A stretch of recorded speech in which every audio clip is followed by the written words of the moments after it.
Walk me through what the Freedom from Religion Foundation does.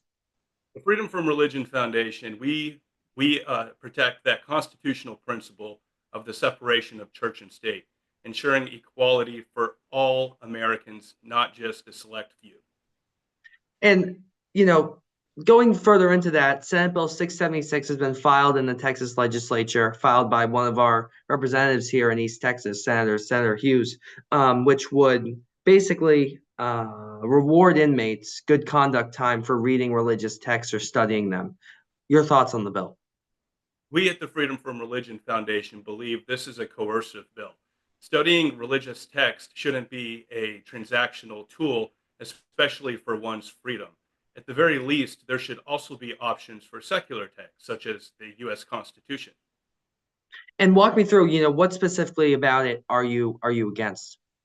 Well, aside from the constitutionality of the bill, it's also poorly written and vague. For example, it says one who regularly attends religious services. How much is regular? Is it once on Sunday? Is it Sunday and Wednesday night? Or is it every night? These details matter when you're talking about someone's freedom. So you don't feel that inmates should be rewarded for this because this goes alongside, vocational programs. It's not exclusive to religious texts. Well, as I mentioned, that if you're going to include the studying of religious texts, there should also be options for those non religious inmates as well. If the purpose is self development, you could throw in how to win friends and influence people. You could put in the U.S. Constitution. The foundation believes that there should be freedom from religion and freedom of religion. And that means ensuring that those who are non religious also have options.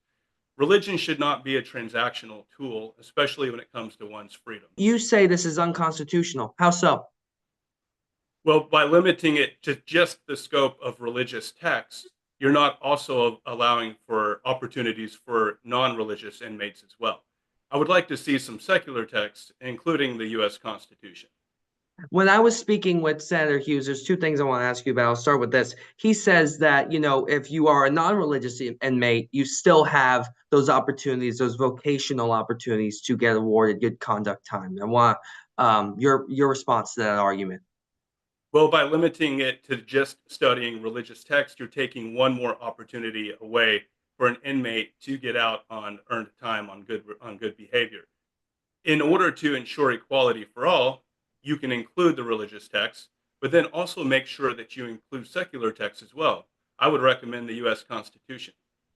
And I also asked him about, some arguments that this goes against, the separation of church and state. He feels it doesn't. He also says that's not in the Constitution. Your response? I feel this bill is coercive because they're using religion as a transactional tool for one's freedom. If you're going to include the studying of religious texts to get out early, also include some non religious texts in there as well. I'd recommend the U.S. Constitution. So if say this bill added a study of the U.S. Constitution to reward good conduct time, is that something you would support? I would still have some hesitancy with it. I think that bill is a somewhat of a pinata. It's just waiting for someone to take a swing. If you really want to ensure equality for all, then broaden the scope from just religious texts to non-religious texts as well. We'd love to see some secular texts in there as well. But at the end of the day, religion is a very personal choice. It shouldn't be used as a transactional tool to get someone's freedom.